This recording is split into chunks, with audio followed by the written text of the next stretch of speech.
नमस्कार सभी को।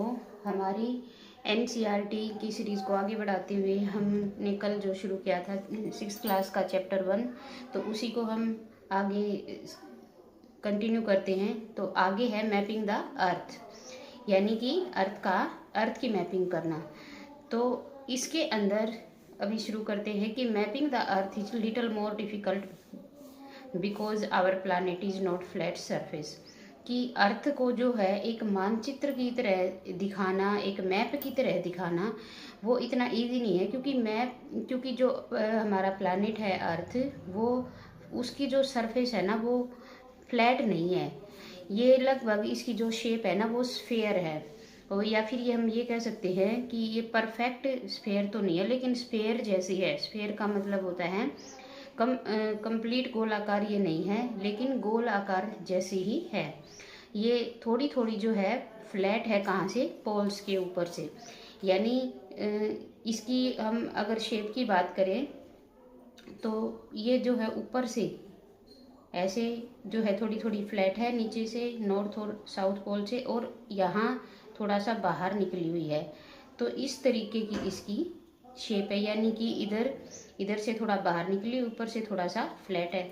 तो इसकी जो एक्यूरेट हम ये कहेंगे शेप जो है ना वो स्फेरिकल या ओवलेट स्फेरॉइड है। और एक स्फेयर शेप को, एक स्फेयर या गोलाकार किसी भी चीज़ को एक फ्लैट शीट के ऊपर, एक पेपर के ऊपर दिखाना इतना ज़्यादा पॉसिबल नहीं है। इसके लिए आप एक एग्जांपल ले सकते हैं, जैसे कि जब हम ऑरेंज का जो छिलका है, जैसे ऑरेंज होती है, ऑरेंज की जो शेप होती है, आप उसके छिलके को उतारो और उसके छिलके आप कोशिश करें कि 3 या 4 बड़े पीसीज में ही निकालें, बड़े बड़े छिलके उसको निकालने की कोशिश करें। और फिर उनको एक टेबल पे रख के जब हम ऐसे फ्लैट करने की उनको कोशिश करेंगे तो आप देखेंगे वो कंप्लीट फ्लैट नहीं हो पाएंगे। और अगर हम उसको फ्लैट करने की कोशिश करेंगे तो उनके जो एजेस है, जो किनारे हैं ना, वो फट जाएंगे। यानी कि वो ऐसे वाली चीज़ है, उसको ऐसे फ्लैट करेंगे तो यहाँ से नीचे से उसके किनारे थोड़े थोड़े फटेंगे, तभी वो फ्लैट हो पाएगा, अदरवाइज वो फ्लैट नहीं हो पाएंगी। तो वैसे ही सिचुएशन किसकी है? वैसे ही सिचुएशन अर्थ की है कि अर्थ जो है उसकी जो शेप है वो लगभग गोल है, और उसका हम मैपिंग करें कि अर्थ पे कौन सी चीज़ कहाँ है, उसको एक मैप पे हम दिखाएं, एक फ्लैट मैप पे, फ्लैट शीट पे, तो वो पॉसिबल नहीं है। उसमें कहीं ना कहीं जो है उसको फ्लैट करने में हमें प्रॉब्लम आती है। अब इसके लिए जो है हम ग्लोब को कंसीडर करते हैं। अब ग्लोब क्या है? ग्लोब जो है स्फेयर शेप में ही है। जैसे हमारी जो अर्थ है ना उसी का एक मॉडल है ग्लोब, और ये भी स्फेयर में है जिसके ऊपर की मैप दिखाया गया है। दिस में भी मैप ऑफ अर्थ। ये मैप जो है ना इस ग्लोब के ऊपर हम किसी का भी दिखा सकते हैं, जैसे अर्थ हो गया, मून हो गया, या फिर हम जो प्लानिट मार्स है वो हो गया, या फिर स्टार हो गए, या कॉन्स्टिलेशन हो गए। और ये एक फिजिकल ऑब्जेक्ट है जो कि दिखाया गया है नेक्स्ट पेज पे, यहाँ पे दिखाया गया है। ये जो है ये ग्लोब है,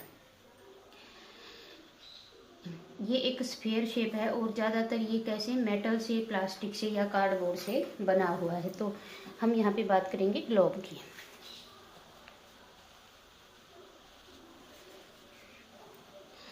अब जो ग्लोब है, here we will study the globe representing earth geography. हम यहाँ पे ग्लोब की स्टडी करेंगे जो कि अर्थ की ज्योग्राफी को दिखाता है। और क्योंकि ग्लोब जो है वो एकदम से अर्थ जैसी शेप में है, सेम स्फेरिकल शेप में है, तो ग्लोब जो है बहुत अच्छे तरीके से रिप्रेजेंट कर पाएगा ज्योग्राफी को, अर्थ को, देन एक फ्लैट मैप की बजाय। अब देखते हैं कोऑर्डिनेट्स क्या होते हैं। अंडरस्टैंडिंग कोऑर्डिनेट्स देखते हैं। हमने शुरू में जो बात की थी ना कोऑर्डिनेट्स की, तो अब यहाँ पे हम समझेंगे कि कोऑर्डिनेट्स होते क्या हैं। Imagine a big market in city और टाउन विद नीट रो और शॉप। जैसे आप कभी सिटी में गए हो तो आप ये देखना कि वहाँ पर जो शॉप होती है ना उनके ऊपर नंबर लिखे होते हैं, जो ऐसी लाइन में शॉप होंगे और उस पर नंबर लिखे होंगे, शॉप के नंबर 1 नंबर 2 ऐसे रख देते हैं। और वो सभी सेम साइज़ की होती हैं, तो नंबर से हम उनको पहचानते हैं। मान लीजिए आप अपने किसी दोस्त से वहाँ पे मिलना चाह रहे हैं, किसी स्टेशनरी शॉप पे जो कि मार्केट के अंदर है, लेकिन आपके फ्रेंड को ये पता नहीं कि वो शॉप कहाँ पे है, तो आप उसको कैसे बताओगे कि आप कहाँ मिलोगे? तो आप उनको डायरेक्शन बताओगे, जैसे कि 6 बजे मुझे 7 नंबर शॉप पे, ठीक है, meet me at 6 PM at the 7th shop in 5th row, कि 5th रो के अंदर जो 7th नंबर पे शॉप है उस पर 6 बजे मेरे को मिलना। इस तरीके से आप उसको एक हिंट दोगे, यानी कि उसको एक एड्रेस आपने दे दिया, कोऑर्डिनेट या इंडिकेटर आपने उसको दे दिया, इंडिकेट कर दिया। तो इस तरीके से जो फ्रेंड है आपका उसको पता चल जाएगा आपकी लोकेशन। वैसे ही अगर हम इस चेस बोर्ड को हम देखें तो चेस बोर्ड में आप देखिए, यहाँ देखिए, यहाँ पे अल्फ़ाबेट लिखे हुए हैं और इधर काउंटिंग लिखी हुई है।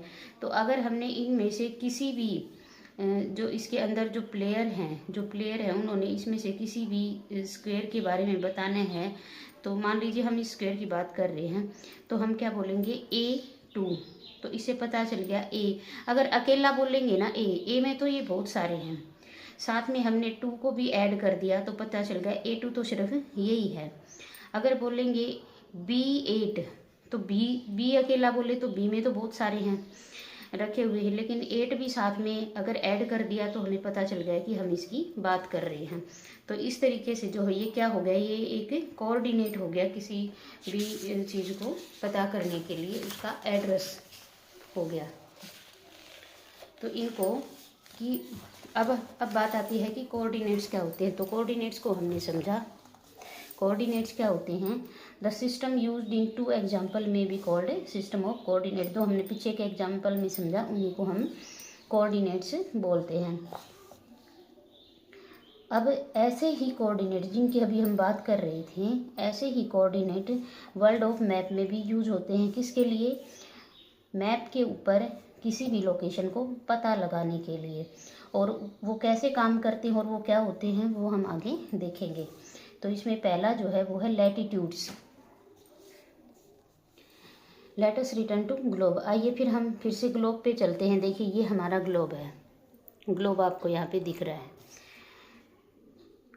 It is easy to identify north pole and south pole. इसमें हमें दिख रहा है, देखिए ये नॉर्थ पोल है और सेम इसके पीछे नीचे जो जहाँ पे देखोगे इसी जगह पे नीचे जो इसमें दिखाई नहीं दे रहा वहाँ पे south pole. Rotate the globe. जब हम ग्लोब को रोटेट करेंगे, while rotate the fix point at the top and bottom are 2 poles. जब हम इसको रोटेट करेंगे, रोटेट का मतलब है कि ये अपनी एक्सिस पे रोटेट होती है। जैसे अर्थ जो है वो 2 तरह की मूवमेंट होती है उसकी, एक रोटेशन होती है और एक रिवॉल्यूशन होती है। तो जो रोटेशन होती है वो अर्थ यहाँ पे फिक्स होती है अपने पॉइंट पे और यहीं पर रोटेट करती है चारों तरफ, जिससे कि डेज और नाइट चेंज होते हैं। तो जब हम इसको एक फिक्स पॉइंट के ऊपर ये रोटेट करेगी तो ये इसका नॉर्थ पोल रहेगा, ये इसका साउथ पोल रहेगा। और half way between them is equator. ये देखिए ये नॉर्थ पोल है, ये साउथ पोल है और इनके बीच से ये जो गई हुई है ना रेड कलर में जो ये लाइन आपको ये दिख रही है, ये है इक्वेटर। इक्वेटर क्या कर रही है? इक्वेटर इस अर्थ को 2 पार्ट में डिवाइड कर रही है, इक्वल पार्ट में। ये नॉर्थ में जो रह गया ये है नॉर्दर्न हेमिस्फेयर और जो साउथ में रह गया वो है सदर्न हेमिस्फेयर। तो इक्वल पार्ट में डिवाइड कौन कर रहा है? इक्वेटर कर रही है। इसको हम 0 डिग्री मानते हैं, 0 डिग्री मानी जाती है। देखिए 0 डिग्री, ठीक है। तो ये एक पूरा सर्कल है, जैसे आपको सिर्फ आगे का दिख रहा है ना ये, लेकिन ये पूरा ऐसे चारों तरफ ये एक पूरा सर्कल है। वो आगे और अच्छे से हम इसको देखेंगे। Imagine that you stand on the equator. आप ये सपोज कीजिए कि आप ना यहाँ पे इक्वेटर के ऊपर, ये इक्वेटर है, ये रेड लाइन में जो दिख रही है जो हॉरिजॉन्टल लाइन, आप यहाँ पे खड़े हो। Travel towards one of the pole, और आपने चलना शुरू किया। या तो आप इधर नॉर्थ की तरफ जा रहे हो पोल्स की तरफ, या फिर नीचे साउथ की तरफ, यानी या तो आप इधर बढ़ो या नीचे बढ़ो। यहाँ हो आप इक्वेटर पे, यहाँ से या तो ऊपर की तरफ जाओ या नीचे की तरफ जाओ। तो आपका जो डिस्टेंस है ना इक्वेटर से वो बढ़ता जाएगा। हम ऊपर चलेंगे तो भी इससे हमारी दूरी बढ़ेगी, डिस्टेंस बढ़ता जाएगा। और साउथ की तरफ जाएंगे तो भी हमारा यहाँ से यहाँ का डिस्टेंस जितना हम आगे जाएंगे बढ़ता जाएगा। तो लैटिट्यूड लैटिट्यूड क्या करता है, ये देखिए, ये जो ऐसे जो हॉरिजॉन्टल लाइन जो खींची गई जिसको इक्वेटर बोला है, ये लैटिट्यूड है। और इस पे और भी बहुत सारी, ये देखिए, ये लाइनें खींची गई हैं, जो ऐसे हॉरिजॉन्टल जो लाइनें खींची गई हैं ना, ये लैटिट्यूड है। और लैटिट्यूड का यूज़ कहाँ होता है, latitude measure the distance from the equator. ये डिस्टेंस को मापती है कि इक्वेटर से कोई भी जगह है वो कितनी दूरी पर है। At any point of this travel, जब आप चल रहे हो, ट्रेवल कर रहे हो, तो आप कहीं पर भी कोई भी लाइन यहाँ से खींच सकते हो, ईस्ट की तरफ या वेस्ट की तरफ। तो वो क्या रहेगी, उसको बोलेंगे वो पैरेलल, इक्वेटर के पैरेलल। इक्वेटर के पैरेलल का मतलब है, ये देखिए, ये जितनी सारी भी खींची गई हैं ये इक्वेटर के पैरेलल है। और पैरेलल का मतलब है इन दो के बीच में जो डिस्टेंस है ना वो सेम रहेगा, पैरेलल चलेंगी, ये आपस में मिलेंगी नहीं। और इनको बोलेंगे पैरेलल्स ऑफ लैटिट्यूड। जो इतनी सारी हम लाइनें यहाँ से खींचेंगे, हाँ, ये जो जितनी भी लाइन्स है ना, ये इमेजिनरी लाइन है। इसका मतलब ये नहीं है कि ये रियल में अर्थ के ऊपर खींची गई हैं। ये सिर्फ हमने, ह्यूमन बीइंग ने, और डिस्टेंस का पता लगाने के लिए अपनी तरफ से ये लाइनें इमेजिनरी लाइन बनाई हैं। ये अर्थ के ऊपर एक्चुअल में नहीं है।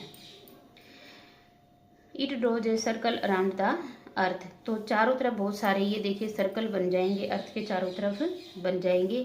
और while the circle marked by the parallels of latitude grow smaller. जैसे जैसे हम देखिए, ये सबसे बड़ा सर्कल है, ये जो इक्वेटर का ये सबसे बड़ा सर्कल है। और हम ऐसे ही सर्कल पैरेलल खींचते जाएंगे, तो जैसे जैसे हम पोल्स की तरफ जाएंगे हम देखेंगे ये सर्कल छोटे होते जा रहे हैं, ये और छोटे हो रहे हैं, और लास्ट में सिर्फ 0 रह गया है। ऐसे ही साउथ पोल की तरफ रहेगा कि जैसे जैसे हम पोल की तरफ जाएंगे, जैसे जैसे हम नॉर्थ में या साउथ पोल की तरफ जाएंगे, ये जो सर्कल है ये छोटे होते जाएंगे। और जो ये लैटिट्यूड है ना, ये डिग्री में दिखेंगी। लैटिट्यूड और लॉन्गिट्यूड दोनों को ही डिग्री में डिफाइन करते हैं। ये देखिए, 60 डिग्री, 90 डिग्री, सारे डिग्री में इनको डिफाइन करते हैं। इक्वेटर इज लैटिट्यूड 0 डिग्री, ये मैंने पहले ही बताया। जो इक्वेटर है ना, ये 0 डिग्री है, 0 डिग्री। और यहीं से ऐसे 10, 20 ऊपर की तरफ 90 तक पहुँचेंगे, और ऐसे ही नीचे, यहाँ से नीचे साउथ पोल में भी 90 डिग्री की तरफ पहुँचेंगे। तो ये 90 तक हो जाते हैं south. This is noted 90 degree north and 90 degree south, इनको माना जाएगा। तो अब जो ये लैटिट्यूड है, इसके और क्लाइमेट के बीच में कनेक्शन है। अब इन दोनों के बीच में क्या कनेक्शन है, देखिए। Around the equator the climate is generally hot. यहाँ इक्वेटर के आसपास चारों तरफ जितनी भी जगह होंगी, जैसे ये अफ्रीका है, ये इसके बीच से इक्वेटर जा रही है। एशिया के जो कंट्रीज़ हैं वो हैं, ये हमारा इंडिया है इधर। तो यहाँ के आसपास जितनी भी प्लेसेस होंगे, वहाँ पर जो क्लाइमेट है ना वो कैसा होगा, वो बहुत ज़्यादा हॉट रहेगा। जैसे साउथ अफ्रीका जो कॉन्टिनेंट है, इसके बीच से जा रही है, तो हम देखते हैं जो अफ्रीकन होते हैं, जिनको हम हब्सी बोल देते हैं, वो बहुत ज़्यादा डार्क कलर के होते हैं। उनका यही रीज़न है कि वो इक्वेटर के पास रहते हैं।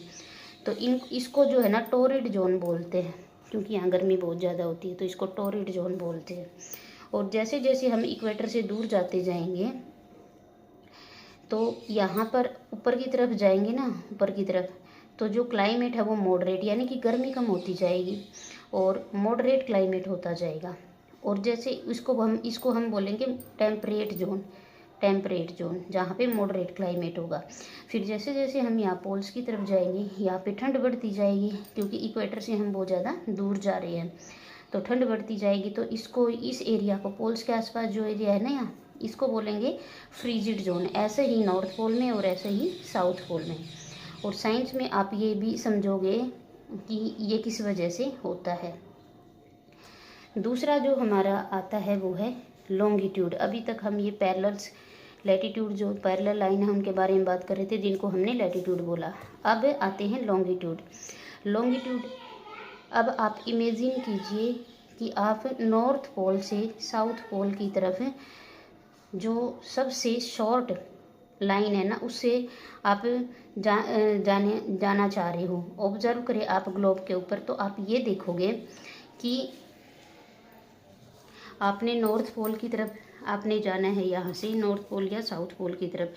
तो आप ये देखोगे कि आप अफ्रीका से जा रहे हो, अफ्रीका से होकर आप जा रहे हो। जैसे आपने ऊपर जाना है तो आप इस अफ्रीका के रीजन से ऊपर जाइए, इधर नॉर्थ की तरफ जाइए, या आप एशिया से चले जाइए, या आप इधर एटलांटिक से चले जाइए।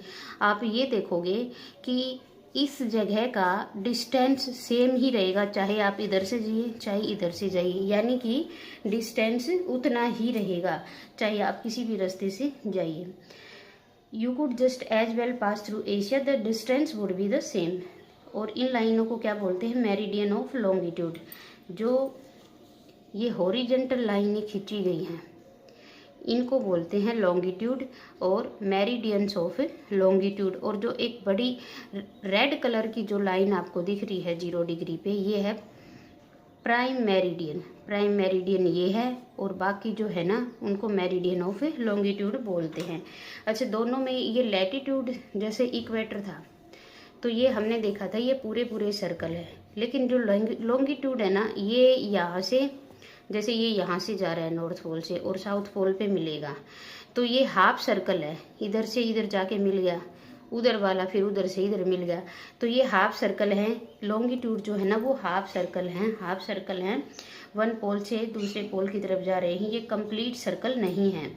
और दूसरा इनमें डिफरेंस आप देखोगे, ये पैरेलल है, लैटिट्यूड पैरेलल है, वो आपस में कहीं नहीं मिल रही है। देखिए ये आपस में नहीं मिल रहे, लेकिन जो लॉन्गिट्यूड है ना वो पोल्स पे जाके आपस में, यहाँ इनका डिस्टेंस सबसे ज़्यादा है, फिर डिस्टेंस इनका कम होता जाएगा ऐसे, और लास्ट में ये यहाँ पर आपस में मिल जाएंगी। तो लॉन्गिट्यूड जो है वो आपस में मिल जा रही है, वो पैरेलल नहीं है।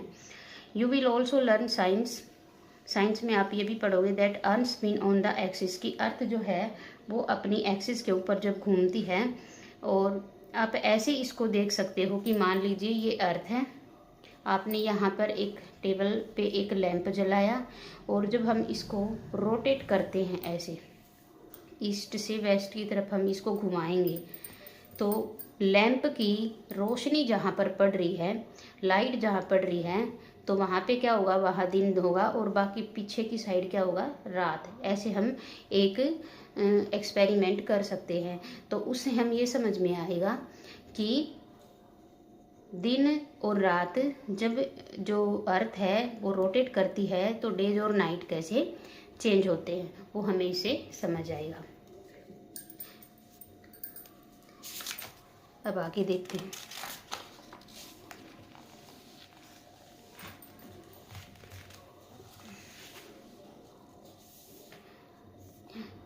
स्लोली रोटेटिंग द ग्लोब, कि हम ईस्ट की तरफ जैसे जैसे हम ग्लोब को घुमाते हैं तो हम ये नोट करेंगे कि कुछ जो प्लेसेस हैं वहाँ पर अर्थ के ऊपर, तो वहाँ तो मॉर्निंग है, यानी जहाँ लैंप की लाइट पड़ी वहाँ तो क्या है, मॉर्निंग है। उसके बाद कुछ पे जो है मिड डे होगा, और कुछ पे इवनिंग और नाइट होगी, तो ये हमें समझ में आ जाएगा। इसी तरीके से कुछ जो प्लेसेस है ना वहाँ पर तो ब्रेकफास्ट होगा कुछ कंट्रीज़ के अंदर, कुछ में जो है लंच टाइम हो, कुछ और जो तीसरी कंट्री होगी वहाँ ये सकता है कि लोग रात बहुत ज़्यादा रात हो और लोग गहरी नींद में सो रहे हों। That is why by measuring the longitude of place we also measuring the time. तो इस तरीके से हमने क्या देखा कि जो लॉन्गिट्यूड है ना वो टाइम के लिए किसी भी प्लेस के टाइम को दिखाता है। To measure longitude we need a defined reference point called prime meridian. जिस तरीके से हमने 0 डिग्री पे ये इक्वेटर लैटिट्यूड पे खींची है, उसी तरीके से प्राइम मेरिडियन जो है हमने लॉन्गिट्यूड 0 डिग्री पे खींची है, और ये टाइम के लिए है, ये डिस्टेंस के लिए है, और प्राइम मेरिडियन टाइम के लिए है। यानी इधर हम चलते जाएंगे तो टाइम बढ़ता जाएगा, और इधर वेस्ट की तरफ जाएंगे तो इधर से टाइम माइनस होता जाएगा। वो हम टाइम जोन में देखेंगे कि हम टाइम कैसे निकालते हैं। ऐसा बोला जाता है कि ये जो प्राइम मेरिडियन है, ग्रीनविच मेरिडियन, ये 1884 में इसको डिसाइड किया गया था। कुछ नेशंस ने मिलकर ये डिसाइड किया जो प्राइम मेरिडियन है जो कि ग्रीनविच से गुजर रही है, जो लंदन, इंग्लैंड लंदन के अंदर है, उसको international standard for prime meridian माना गया। ये कब डिसाइड किया? ये 1884 में। और इसको 0 डिग्री जो है लॉन्गिट्यूड डिक्लेयर किया गया। जैसे लैटिट्यूड जो है वो डिस्टेंस को मापता है फ्रॉम द इक्वेटर से, उसी तरीके से जो लॉन्गिट्यूड है वो प्राइम मेरिडियन से डिस्टेंस को मापता है। You travel along the equator, if you travel along the equator, कि अगर आप इक्वेटर के साथ साथ चलोगे और तो लॉन्गिट्यूड भी जो है डिग्रीज के अंदर मापा जाएगा वेस्ट से ईस्ट की तरफ। और ये क्या करेगा? ये इंक्रीज करता है वैल्यू फ्रॉम 0 डिग्री से 180 डिग्री तक। देखिए जैसे हमने यहाँ से देखा 0 डिग्री से, और ये हो गया 90 डिग्री तक एक हेमिस्फीयर में, और ऐसे ही इधर सदर्न हेमिस्फीयर में। तो जो लॉन्गिट्यूड है, ये लैटिट्यूड है 90 डिग्री, और इसी तरीके से जो लॉन्गिट्यूड है वो 180 डिग्री तक यहाँ है, 180 डिग्री तक नीचे जो है साउथ पोल की तरफ है। तो ये टोटल हो गए 360 डिग्री तक। अब बात आती है कोऑर्डिनेट की। तो लैटिट्यूड और लॉन्गिट्यूड दोनों मिलके क्या बनाते हैं? ये कोऑर्डिनेट बनाते हैं। किसी भी प्लेसेस के बारे में जब हमें पता करना है अर्थ के ऊपर, किसी मैप के ऊपर, तो हमें लॉन्गिट्यूड और लैटिट्यूड दोनों का पता होना चाहिए, तभी हम उसको प्लेस को लोकेट कर पाएंगे अर्थ के ऊपर। इसको हम ऐसे समझते हैं कि देखिए, मान लीजिए कि ये दिल्ली है। दिल्ली कहाँ है? 29 डिग्री नॉर्थ लैटिट्यूड पे है। अब यहाँ ये देखिए, मान लीजिए ये 0 डिग्री इक्वेटर हो गया, और ये 0 डिग्री यहाँ पर प्राइम मेरिडियन ये हो गया। अब अर्थ को हमने यहाँ पर, ये हो गया नॉर्थन हेमिस्फीयर, ये हो गया सदर्न हेमिस्फीयर, ठीक है। और अब इसमें जो बीच से ये जो खींची गई है लाइन, इसको प्राइम मेरिडियन जो हमने बोला है, इसने भी अर्थ को 2 पार्ट में डिवाइड कर दिया। ये ईस्टर्न हेमिस्फीयर हो गया और ये वेस्टर्न हेमिस्फीयर हो गया यहाँ बीच से। अब मान लीजिए जो इसमें बताया है दिल्ली का है 29 डिग्री नॉर्थ, तो अब 29 डिग्री नॉर्थ की तरफ हमें चलना है। तो यहाँ से भी चल सकते हैं हम, यहाँ से भी चल सकते हैं, यहाँ भी हमें नॉर्थ में जाना है। यहाँ से भी उतना ही डिस्टेंस होगा, यहाँ से भी, यहाँ से भी। लेकिन अगली कंडीशन ये आ गई कि 77 डिग्री ईस्ट लॉन्गिट्यूड भी है। तो अब हमें इधर ईस्ट में आना पड़ेगा, और ईस्ट में यानी कि इस पार्ट में, और नॉर्थ की तरफ हमें चलना है, यानी कि ऊपर की तरफ हमें चलना है। तो हम यहाँ जाएंगे, इधर नॉर्थ में हम आ गए, ईस्ट में हम आ गए, फिर हम ये देखेंगे 77। तो हम पहले तो हम देखेंगे 29 डिग्री पे हम गए, 29 मान लीजिए हम यहाँ पहुँच गए। फिर ये तो हो गया लैटिट्यूड। अब लॉन्गिट्यूड को अगर हम देखेंगे यहाँ से, तो मान लीजिए 77 यहाँ आया।